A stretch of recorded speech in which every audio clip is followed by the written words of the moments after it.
Καλησπέρα σας. Είμαστε στο Ινστιτούτο Ιατρικού Βελονισμού Όρασης. Έχετε παρακολουθήσει, νομίζω, 2 εκπομπές ήδη που αφορούν τον ιατρικό βελονισμό και σήμερα θα μιλήσουμε. Ο κύριος Σπύρο είναι ιδιοκτήτης, τον γνωρίζετε ούτως ή άλλως, και ο κύριος Μουστακάκης. Θα σας έλεγα κύριο Μουστάκη. Γι' αυτό έκανα την πάση. Ο κύριος Μουστακάκης είναι ο γιατρός, ένας από τους γιατρούς του Ινστιτούτου και θα ήθελα να μιλήσουμε, το συζητούσαμε πριν off camera με τον κύριο Σπύρου, ότι πέρα από τη βελτίωση που κάνει ο βελονισμός σε σοβαρές παθήσεις όρασης, έχουμε όμως και καθημερινά θέματα, τα οποία, ας πούμε, εμένα το ένα νομίζω ότι με αφορά απολύτως, 100%. Γιατρέ, εσάς κοιτάζω, να ξέρετε. Και εμείς το βεβαιώνουμε, το ξέρουμε, εντάξει. Ότι θα είναι αυτό. Λοιπόν, άγχος και στρες. Σωστά. Άγχος και στρες. Μπορεί ο βελονισμός, μου το λέγατε και έχω εκπλαγεί. Μπορεί ο βελονισμός, δηλαδή, να βελτιώσει μια αηδιάζουσα περίπτωση σαν τη δική μου. Μια πολύ ιδιάζουσα περίπτωση σαν τη δική σας δεν ξέρω. Δεν είπα ιδιάζουσα, είπα αηδιάζουσα. Το άκουσα, δηλαδή, θα το πω. Γενικά, πρέπει να ξέρουμε ότι το στρες είναι ένας μηχανισμός προστασίας. Το στρες μας προστατεύει. Ναι, αυτό είναι αλήθεια. Έτσι. Όπως ο πόνος είναι μηχανή προστασίας. Ναι. Απλά όταν περάσει ένα ορισμένο όριο, τότε αυτό το στρες γίνεται παθολογικό. Ναι. Και εκεί θέλουμε τη θεραπεία. Εκεί πρέπει να θεραπευτούμε. Πολλές φορές μπερδεύουμε το στρες με το άγχος. Το στρες είναι μια φυσιολογική απάντηση του οργανισμού, η οποία είπαμε. Ναι, είναι αντίδραση του οργανισμού. Μπορεί να υπερβεί ορισμένα στάδια που είναι παθολογικό, ενώ το άγχος είναι μια αντίδραση που έχουμε σε ένα φανταστικό απειλητικό πρόβλημα. Δηλαδή, φανταζόμαστε ότι κάτι μπορεί να γίνει, το οποίο δεν μπορεί και να μην γίνει ποτέ, δεν μπορεί να γίνει στο απότερο μέλλον. Ξέρετε, συγγνώμη που σας διακόπτω, αυτή είναι μία από τις φιλοσοφικές τοποθετήσεις που έκανα στο Πενάουερ. Που έλεγε ότι οι άνθρωποι ταλαιπωρούνται από στεναχώριες που τελικά δεν τους συμβαίνουν ποτέ. Δεν συμβαίνουν ποτέ, ακριβώς.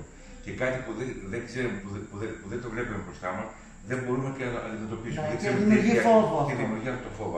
Αυτό είναι η λέξη το άγχος, αλλά η λέξη στρες και άγχος. Ναι. Δηλαδή, πόσο διαρκεί μια συνεδρία για το στρες? Μια θεραπεία διαρκεί, όπως πάει η θεραπεία βελονισμού, γύρω στα 25 λεπτά με μισή ώρα.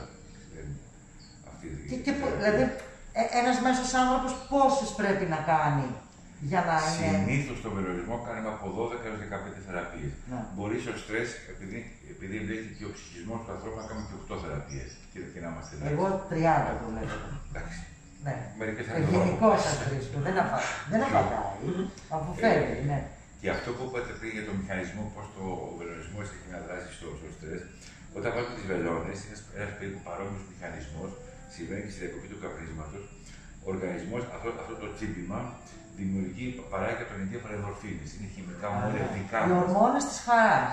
Έχω γράψει βιβλίο γι' αυτό. Είναι το ίδιο πράγμα όταν κάνουμε αθλητισμό ή προπόνηση.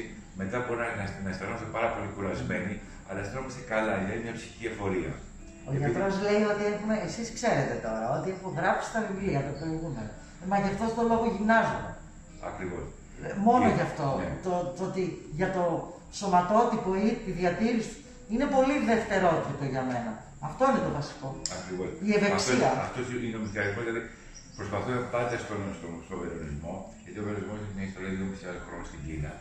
Αλλά το σώμα μας είναι το ίδιο, θα το θεραπεύσουμε εδώ ή στην Κίνα. Ή κλασική ιατρική ή βελονισμό κάνουμε. Με καλά αποτελέσματα το σώμα είναι το ίδιο, θα αντιδράσει στο ίδιο. Απλά ο μηχανισμός προσέγγισης, η θεωρία προσέγγισης είναι διαφορετική. Έχει δηλαδή, εννοείται ότι έχει διαφορά το να κάνεις μία θεραπεία με γιατρό βελονιστή. Κοιτάτε, πάντα πρέπει να γίνει η θεραπεία του βελονισμού, πάντα πρέπει να γίνεται από έναν γιατρό. Γιατί όχι αυτός που δεν είναι γιατρός δεν ξέρει βελονισμό. Μπορεί να ξέρει καλύτερα και από εμάς. Δεν είναι αυτό το θέμα. Το θέμα είναι ότι αυτός που δεν είναι γιατρός δεν μπορεί να εκτιμήσει ορισμένα συμπτώματα. Παραδείγματος χάρη, μπορεί να έρθει κάποιος και να σου πει ότι έχω πονοκεφάλι. Και έχω στρες και έχω πονοκέφαλο. Και εσύ σου λέει αυτό δεν μπορεί να το ελέγξει. Αυτό που δεν είναι γιατρός δεν θα το στείλει να κάνει και άλλες εξετάσεις. Θα κάνει μόνο μια να συνεκτιμήσει και άλλες παραμέτρους. Μπορεί να είναι μια επεξεργασία, μια νεοπλασία η οποία έχει γίνει στη φάση της ανάπτυξης. Θα κάνεις τη θεραπεία, ο προϊόντος μπορεί να περάσει, μπορεί όχι, αλλά το πρόβλημα θα παραμείνει και θα φύγει από άλλο θέμα. Ένας γιατρός είναι υποψιασμένος. Ναι, Μήπως το ψάχνει περισσότερο. Οπότε κάποιος, ενώ αυτός που δεν είναι γιατρός δεν ξέρει, δηλαδή δεν ξέρει καλά Ναι, δεν μπορεί να εκτιμήσει αυτό. Όχι, είστε πολύ σαφείς. Έχεις κάνει εσύ θεραπεία, συνεδρία για το άγχος? Έχω κάνει συνεδρία και τα αποτελέσματα είναι απίστευτα γιατί σε χαλαρώνει, σε ηρεμεί. Γιατί σίγουρα, λόγω των καταστάσεων που έχουμε όλοι, Καλά, έχουμε λαλήσει. Λαλήσει όλοι. Δηλαδή... Μόνο που, δηλαδή, μπορώ να μας δω με τις μάσκες πώς θα φαινόμαστε στον κόσμο, ναι, θα έχουμε λαλήσει. Οικονομικά θέματα, επαγγελματικά, οικογενειακά, έτσι, όλα αυτά λοιπόν βαράνουν πάρα πολύ το ψυχισμό μας, έτσι. Και ο βλογισμός μπορεί και σε καλμάρει, σε φέρνει σε μια φάση πολύ ηρεμίας. Ναι. Πολύ ηρεμά, νιώθεις πολύ χαλαρά. Νομίζω ότι με έχετε πείσει. Νομίζω για σένα οι βελόνες πρέπει να μείνουν πάνω σου, γιατί είναι εβδομάδα, δεν τις βγάλουμε σε 25 λεπτά, να μείνουν πάνω σε εκεί συνέχεια. Νομίζω όμως ότι... Όχι, είναι πραγματικά από τις θεραπείες που έχουν ένα άμεσο αποτέλεσμα. Ναι. Δηλαδή έχω... Ωραίο είναι αυτό όμως. Είναι ασθενείς που και στον γιατρό που λένε δηλαδή μετά την πρώτη θεραπεία ότι ήδη νιώθω καλά. Μα εκτός από αυτό, ο βελονισμός και οποιαδήποτε άλλη θεραπεία να κάνουμε, όπως κάνει για μια οσφιαλγία, για διακοπή καπνίσματος. Ναι, δεν έχει καμία σχέση. Άρα θέλω να πω ότι με τον βελονισμό ήδη μας χαλαρώνει. Οπότε κάνουμε τη συγκεκριμένη θεραπεία που χαλαρώνει παραπάνω. Οι κοιμούνται κατά τη διάρκεια της συνεδρίας. Ναι, είναι πολύ υποκειμενικό. Γιατί λέει χαλαρώνονται. Είναι εκπληκτικό που λέτε. Άρα δηλαδή έχει άμεσο αποτέλεσμα. Γιατί ο βελονισμός σε ένα 10% άνθρωπο δεν τον πιάνει. Δεν έχει αποτέλεσμα, δεν έχει καμία δράση.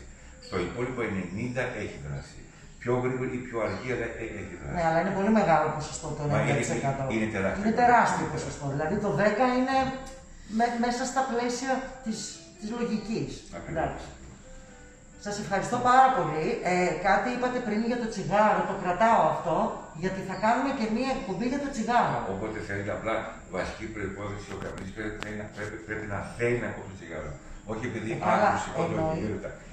Είναι πολλοί που έρχονται και σου λέει άκουσα ότι γίνεται αυτό. Πάω να το δοκιμάσω και αν πιάσει έπιασε. Ναι. Ή μια γυναίκα στέλνει το σύζυγο ή ο σύζυγος στέλνει τη γυναίκα του. Χωρίς να θέλει όλα να κάνει. Δεν θα έχει επιτυχία.